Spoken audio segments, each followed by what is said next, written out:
शेतकरी बंधूंनो राम राम. शेतकरी बंधूंनो, हे जे पाठीमागं तुम्ही ऊस बघू शकतात ना, हे 265 जातीचा ऊस आहे. आणि हे जे क्षेत्र आहे का, हे 7 गुंठे क्षेत्र आहे. पूर्ण क्षेत्र अगदी लवणामध्ये असल्यामुळं वरून जे 4-5 एकरचं जे पाणी येतं आहे का, ते पाणी पूर्णपणे ह्या शेतामध्ये साचत आहे. तर ह्याच्यामध्ये आपण काय केलं माहिती का, दुसरे पिकं घेऊन बघितले. कोणी म्हणलं जवस घ्या, कोणी म्हणलं ज्वारी करा, सगळं करून बघितलं. पण काय होतं आहे, पाणी साचलं की त्या पिकाचा नायनाट होतो आणि पीक जळून जाते. त्याच्यामध्ये काय केलं आपण, 265 जातीचा 500 किलो ऊस लावला. कशासाठी की आपला स्वतःचा बेणेमळा होईल आणि भविष्यामध्ये आपल्याला त्याचं बेणं तयार होईल अशा अनुषंगाने. पण ऊस लावत असताना काय झालं, हायगाईमध्ये उशीर झाल्याच्या नंतर ऊन खूप ऊन वाढल्याच्या नंतर आपण त्याच्यामध्ये लागण केली. आता लागण केल्याच्या नंतर ऊन वाढल्याच्या नंतर त्याच्यामध्ये काय झालं, एक तर पूर्णपणे लवणाचं रान आहे. ह्याच्यामध्ये जेवढा पाय तुम्ही दाबतान का, पूर्ण असा गाळा असल्यावानी तितकी पेरी खोल जाते. मग पेरी तशीच खोल गेली. एक तर खोल गेली, त्याच्यामुळं दुसरी गोष्ट ऊन वाढलं, त्याच्यामुळं ह्याच्यामध्ये काय झालं, तूट झाली. आता तूट इतकी झाली म्हणताना तुम्हाला मी दाखवतो की खूपच तूट झाली. आता तूट झाल्याच्या नंतर आपण काय केलं, त्याला मोडण्याचा निर्णय घेतला. पण मोडण्याच्या अगोदर विचार केला, जर हे मोडलं तर ह्या रानामध्ये पुन्हा काय करायचं, दुसरं पीक घेता येत नाही. आता दुसरी गोष्ट, याला 2200 का 2400 रुपये खर्च झाला आहे. मग तो खर्च बी आपला वसूल होणार नाही. आणि पुन्हा जर ऊस लावायचं म्हणलं तर पुन्हा तेवढाच खर्च होईल.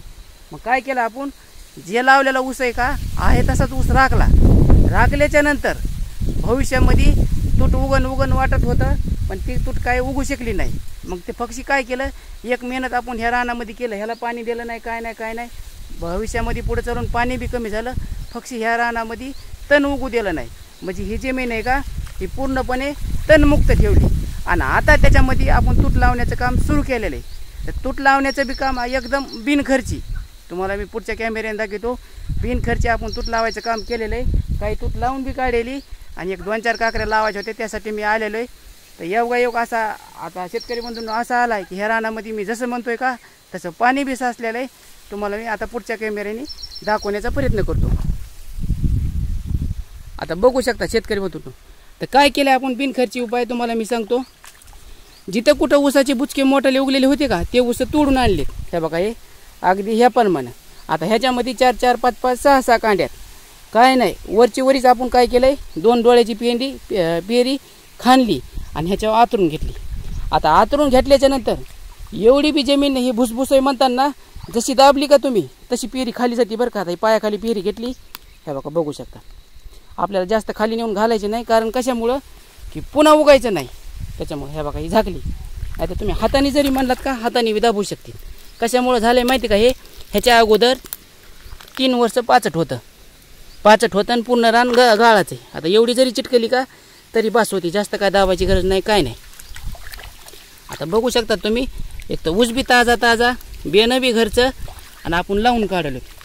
आता ऊसातला अनुभव जर सांगायचा झाला तर आपला 4 वर्षाचा अनुभव शेतकरी बंधूंनो. ऊसामध्ये तूट कोणत्याच ऊसात येत नाही. कारण कशामुळं, हे तुम्ही बघू शकता, ही जी सरी का, ही सरी आपण काढता येळेस जास्त मोठी काढी नाही. म्हणजे तूट झाल्यामुळं आपली मया बी कमी झाली, कमी कशामुळे ठुली की जास्त ऊस गेल्याच्या नंतर तूट लावल्यानंतर ऊस वरी जाईन आणि पाणी खाली राहील. तर सरी बी उगं नसल्यात जमा थोडाफार वरम आहे, ते बी वरम निघून जाणार आहे. आणि पाणी किती साचले तुम्ही बघू शकता. आता हे बघू शकतात, हे जे पूर्ण ह्या सरीला गाळ पाणी झाले का, ही सरी मी बेना आतरीत आणलंय. आणि इथून इकडे बघू शकता, हे सगळं रान आहे का तूट लावून झालेले. आता तिकडे वाडेत का, पूर्ण वाडे सुकलेले आहेत बघा. तिकडे तूट लावलेली. तिकडे तूट लावताना काय केलं आपण, पाऊस नव्हता, वल होती. वलीवर कुदळीच्या साहाय्याने चर पाडून बुजून घेतलं होतं. पण रात्री पाऊस खूप झालेला आहे. अगदी इथं जे ऊस आहे का, ह्या ऊसातलं पाणी सगळं येऊन इथं साचलेलं आहे. तर इकडे लावताना आता का आपल्याला कुदळीची गरज नाही, आपण हाताने पायाने दाबून टाकणार आहेत. आता पूर्ण काकरी ही आतरून घेतली. आता ही 1, ती 2 आणि त्या गवताच्या कडीची 3 काकऱ्या राहिलेल्या आहेत. याच्या अगोदर बी शेतकरी बंधूंना आपण एक व्हिडिओ बनवला होता, पण त्या दिवशी चार्जिंग संपली आणि मधात 2 दिवस मी नव्हतो, गावाला गेलतो. आज आल्यास नंतर काम सुरू केलं आहे. बघू शकता, हेच ऊस तोड आहे आणि इथं आतारला आहे. आणि 100% ह्या ज्या शेतात आहे का ह्याच्यात तूट येईन वाटतं. कारण कशामुळं की जिथं कुठं बी तूट आहे का झालेली ती म्हणजे लांब लांब आहे, म्हणजे जास्त तूट आहे. मग ते रान मोकळेच आहे आणि राहिलं सायला आपण त्याच्यातले बी ऊस तोडू घ्यायला चांगले चांगले, म्हणजे दाटवा कमी व्हायला. जिथं आपण लावलंय का त्याच्यामध्ये 100% तूट उगणार आहे बरं का. जर तुम्ही कमेंट केली तर तूट उगल्याच्या नंतर बी व्हिडिओ बनवू. आता राहिला प्रश्न तुम्ही म्हणता पाणी साचलं, ह्या पाण्याचं करायचं काय. हे जे समोर वळण बघू शकतात काय लिंबाच्या झाडापासून हे असंच ह्याच्या पलकून एक नाल आहे बघा, मोठा वडा आहे. त्या वड्यामुळं पाऊस थांबला आणि वरून पाण्याची आवक येणारी थांबली की 100% पाणी ह्याच्यामध्ये काय होतंय पास होतंय आणि ही जमीन वापसा यायला आपल्याला मदत होती. बघू शकता. आता ह्या बघा हे ऊसाचं बेट आहे.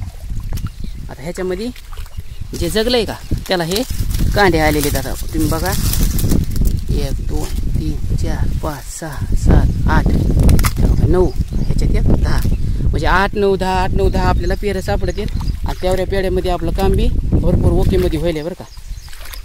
तर शेतकरी बंधूंनो तुटीचं नियोजन आता हे बघू शकतात. हे पूर्ण सुकलेलं आहे का, हे आपण अगोदर लावलेलं आहे. आणि हे चर आहे का, त्या चरामध्ये आपण हे केलेलं आहे कुदळीचं सायन लावलेलं आहे. मी तुम्हाला दाखवतो. हे बघा हे पेरी आहे का, याला 2-3 दिवस झाले बघा, 2 दिवस झाले. शेतकरी बंधूंनो काय वाटतं तुम्हाला, काय नाही, नक्की तुमचं एक मत कमेंटमध्ये व्यक्त करा. व्हिडिओ जर आवडला एक लाईक करा, एक कमेंट करा, एक शेअर करा. भेटत राहू अशीच नवीन काही ना काही माहिती घेऊ. तोपर्यंत धन्यवाद. राम राम.